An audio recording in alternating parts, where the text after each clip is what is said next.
Halo, selamat pagi. Om Swastiastu. Assalamualaikum warahmatullahi wabarakatuh. Salam sejahtera untuk kita semua. Namo Buddhaya, Shalom, dan salam sehat untuk kita semua.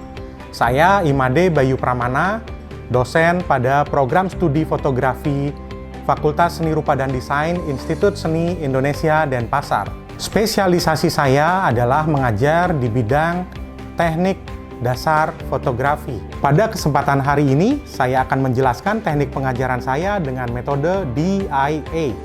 Itu adalah sebuah proses delivery, interaction, dan juga assessment pada mata kuliah yang saya ampu, yaitu teknik dasar fotografi dengan bobot 4 SKS. Sebelum saya lanjutkan kepada materi kuliah, saya akan menyampaikan deskripsi mata kuliah teknik dasar fotografi yang merupakan salah satu kuliah awal yang sangat penting sebagai peletak fondasi dasar penguasaan teknik dasar fotografi yang bertujuan agar mahasiswa memiliki pemahaman tentang teori, konsep-konsep, dan kerangka berpikir dasar fotografi. Pada pelaksanaan perkuliahan ini, mahasiswa diharapkan mampu melakukan perencanaan dasar pemotretan secara teknis dan terkonsep, serta menggabungkan berbagai teknik dasar fotografi dengan beragam jenis kamera melalui exposure, shutter speed, diafragma, ISO, dan juga menguasai fitur beragam jenis kamera. Pembelajaran akan dilaksanakan dengan menerapkan pendekatan student-centered learning, diantaranya akan dilakukan melalui metode penugasan berupa synchronous dan asynchronous based learning, dan juga project based learning. Studi kasus dan penilaian dilakukan melalui ujian tulis, ujian praktek, penilaian portfolio tugas, penilaian kinerja, dan pameran akhir semester yang dilakukan secara berkelompok. Pembelajaran sendiri akan dilakukan secara online di dalam jaringan, dan praktek pemotretan secara mandiri serta berkelompok. Jadi mahasiswa akan mengerjakan tugas-tugas dengan cara mengaplikasikan teknik-teknik tersebut dengan hunting foto. Sesuai dengan KKNI bidang fotografi, sistem penilaian dalam mata kuliah ini akan menggunakan metode atau teknik ujian tulis, ujian praktek, penilaian kinerja, penilaian portfolio secara personal, dan juga pameran secara kelompok. Dengan instrumen soal tulis, skala penilaian atau rating scale, dan juga kita berikan rubrik. Sebagai peserta atau untuk mengikuti perkuliahan ini tidak ada persyaratan khusus yang diberikan kepada mahasiswa karena ini diikuti oleh mahasiswa di semester awal. Dalam pelaksanaan mata kuliah ini kita memiliki 16 kali pertemuan. Adapun rincian rencana kegiatan atau rencana kelas yaitu sebagai berikut. Yang pertama, memahami konsep dan materi pengetahuan sejarah teknik dasar fotografi. Yang kedua, memahami konsep perkembangan penemuan teknik fotografi. Yang ketiga, memahami jenis-jenis dan fungsi kamera, memahami konsep anatomi kamera, memahami fungsi dan cara kerja anatomi kamera. Dalam pertemuan keempat, mahasiswa akan juga diajak memahami konsep dan praktik cara kerja exposure. Di pertemuan 5-7, mahasiswa akan diajak menguasai konsep dan cara kerja shutter speed. Nah, di sini mahasiswa akan praktek dan juga melalui penugasan hunting foto yang didampingi oleh pengajar. Dalam pertemuan ke-8 akan dilangsungkan ujian tengah semester, dan mahasiswa akan mengumpulkan portfolio tugas-tugas yang telah diasistensikan sebelumnya berupa satu buku yang berupa portfolio ujian tengah semester. Dalam pertemuan 9-11, kita akan melanjutkan materi mengenai konsep dan cara kerja diafragma atau aperture.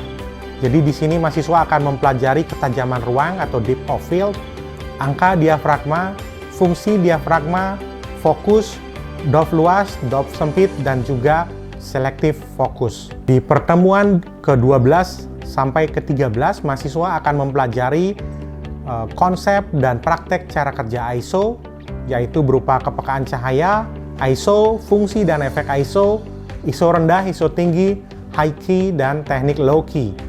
Dan di pertemuan ke-14 dan 15, mahasiswa akan diajak menguasai konsep dan praktek gabungan beberapa teknik-teknik exposure, yaitu zooming, zoom in, dan zoom out.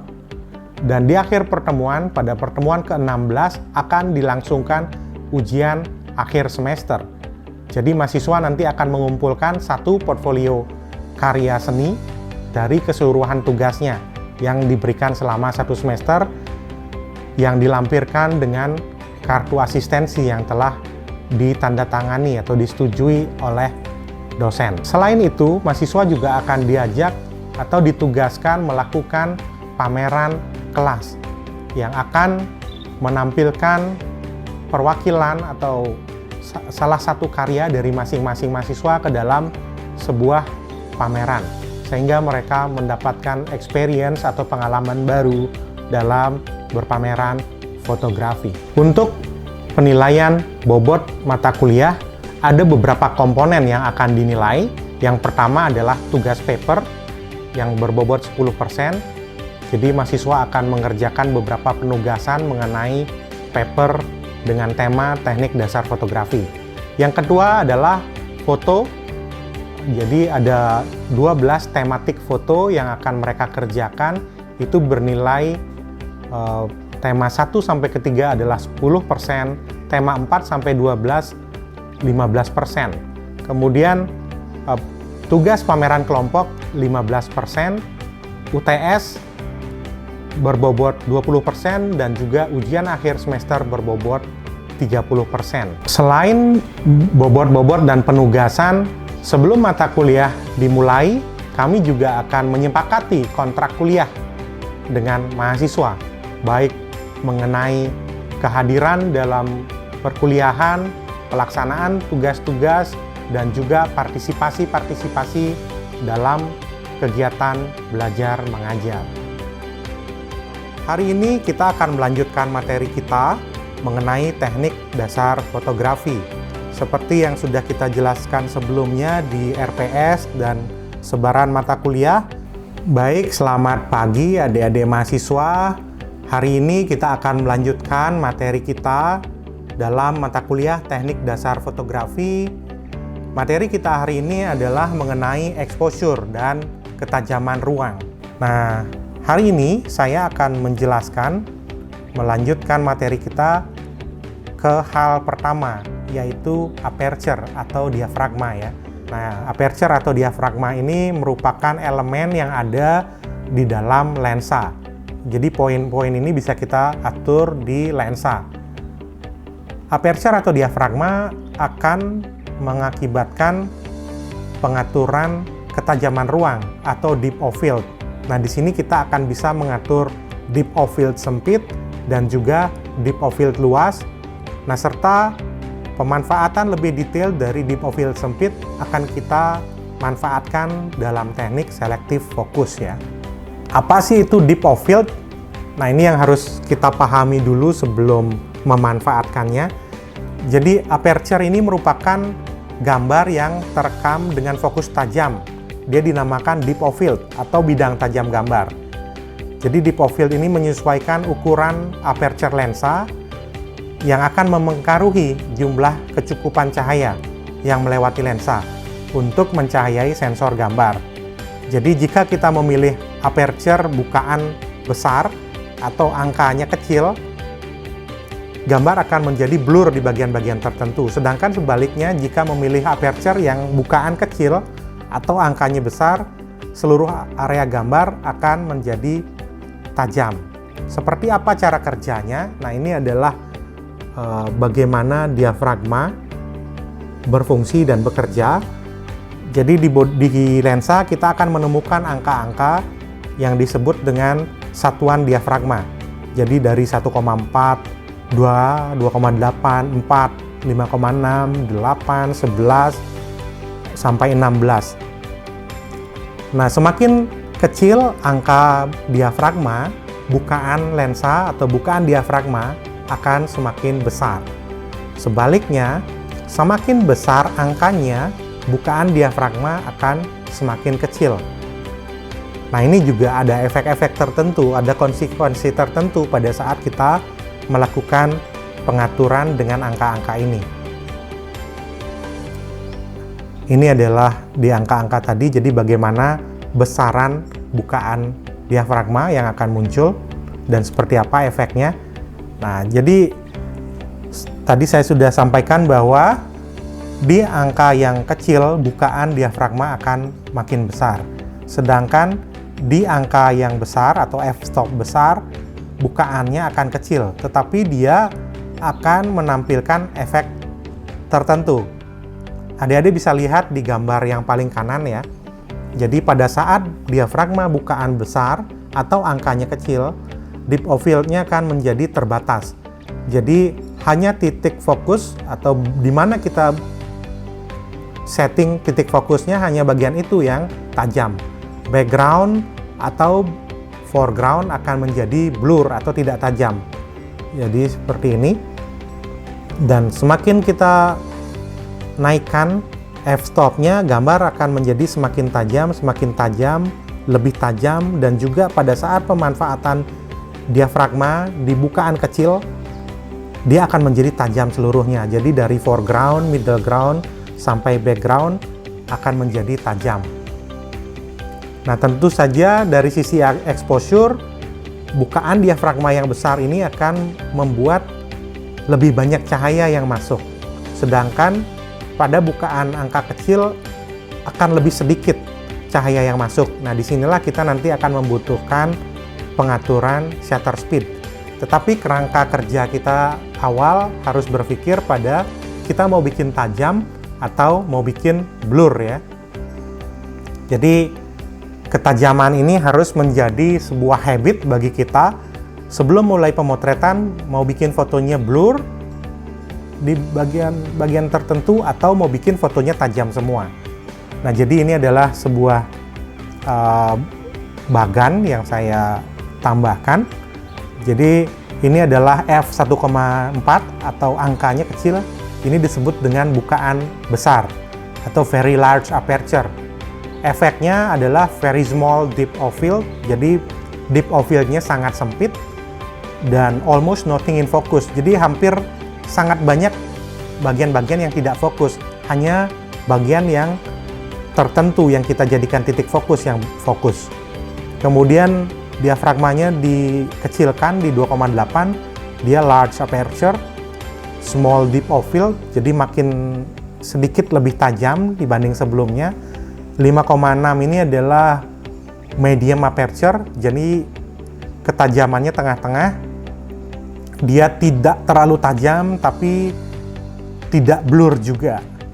Sampai di f2,22 ya, di f22 ini adalah very small aperture, jadi bukaan diafragma yang sangat kecil. Ini efeknya adalah very large depth of field, jadi ketajaman sempurna. Hampir semua nanti gambar dari bagian depan, foreground, middle ground, dan background totally akan menjadi fokus ya.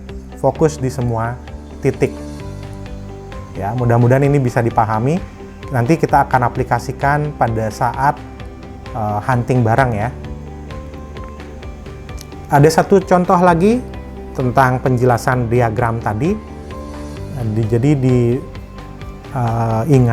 dan dipahami bukaan diafragma ya. Jadi ini adalah bukaan besar, angkanya kecil, sedangkan bukaan diafragmanya kecil, angkanya besar. Ini harus menjadi kerangka pikir kita di awal. Jadi kalau mau bikin fotonya blur, backgroundnya yang bokeh-bokeh itu, jadi bisa menggunakan diafragma bukaan besar. Kalau mau medium, ya sekitar 5,6 sampai 11. Dan kalau ingin membuat fotonya tajam sepenuhnya, bisa menggunakan f22, jadi di atas 16 ya. Jadi gambarnya akan terekam tajam sempurna. Bisa dipahami?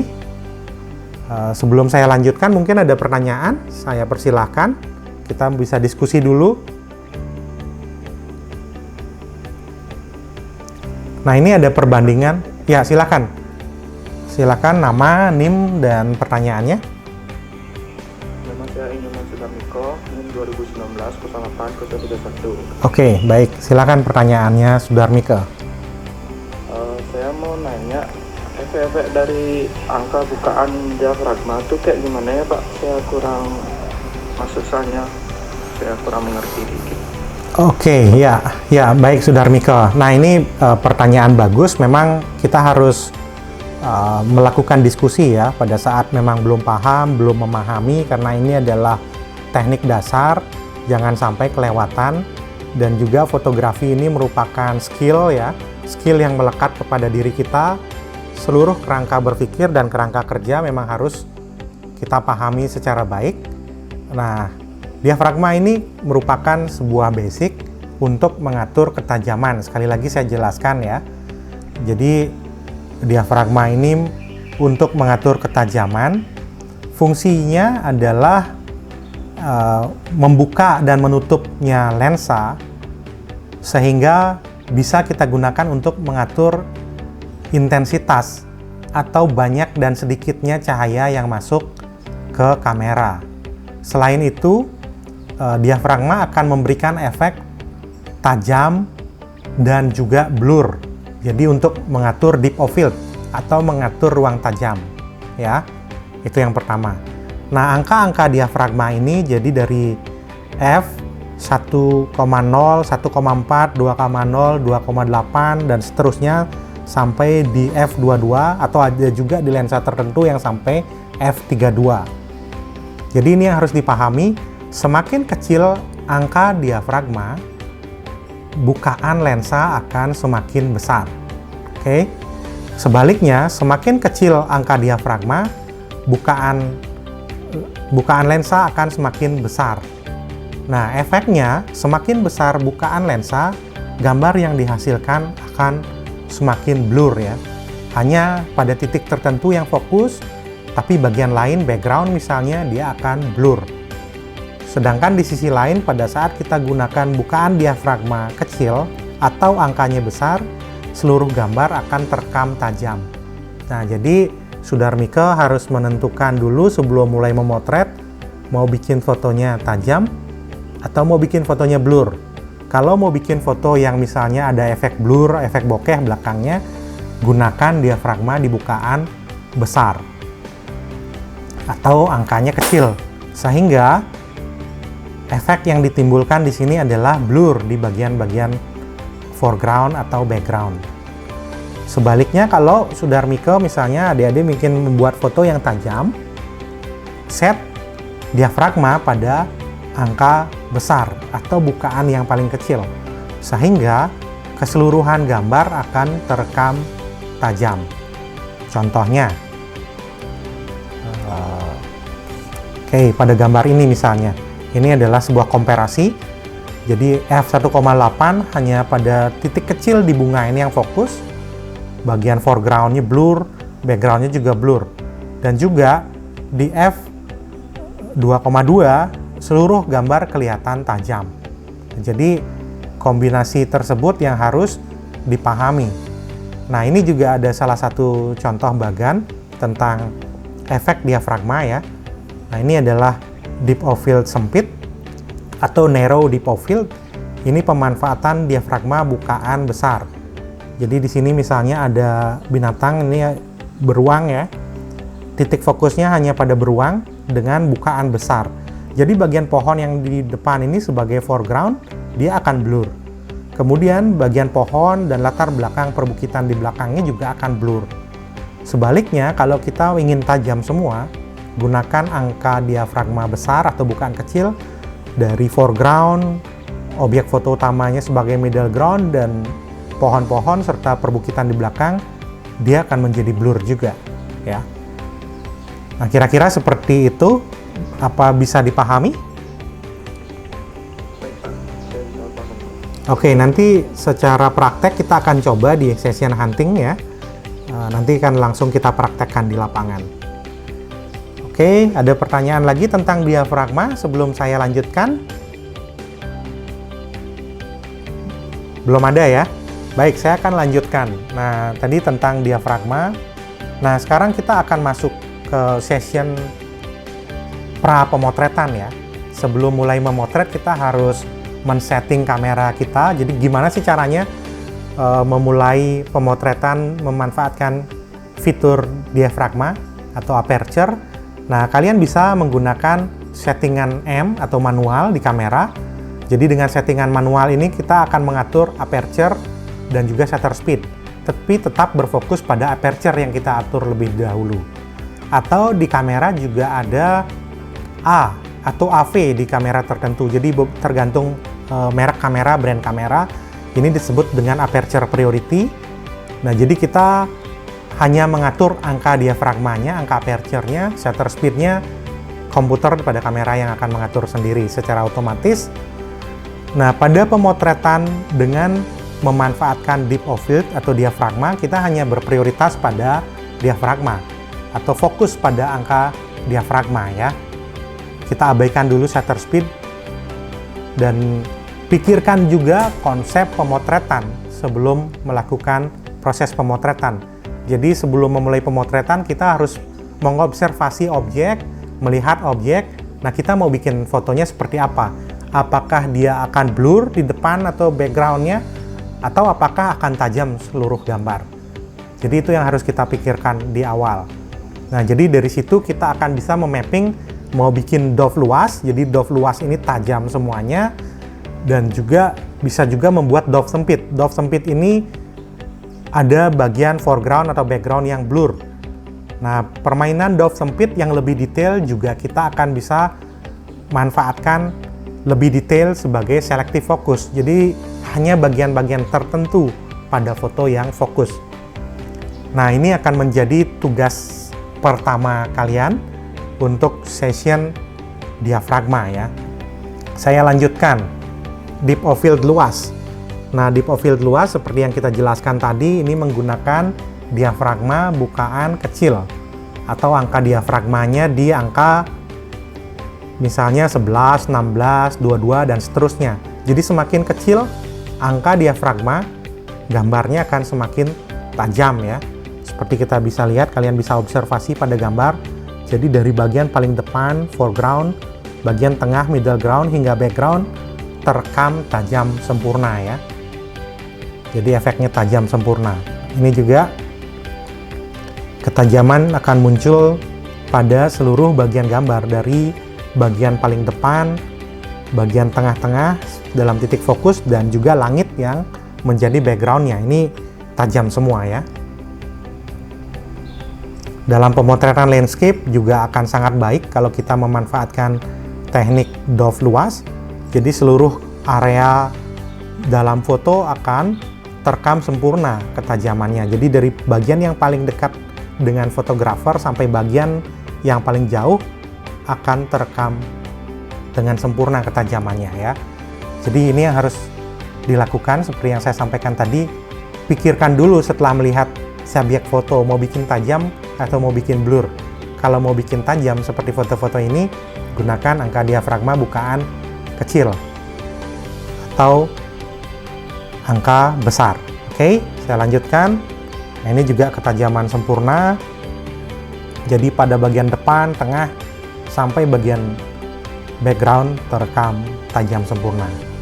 Selanjutnya dove sempit atau ruang blur. Jadi dove sempit ini adalah ketajaman terbatas. Nah, ini dihasilkan dari pemanfaatan bukaan diafragma bukaan besar atau angka kecil ya.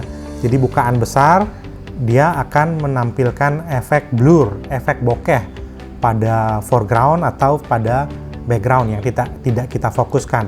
Ini juga sama dalam pemotretan portrait, sangat baik bisa kita manfaatkan efek dove sempit sehingga background dan bagian-bagian yang mungkin tidak kita anggap penting akan menjadi blur.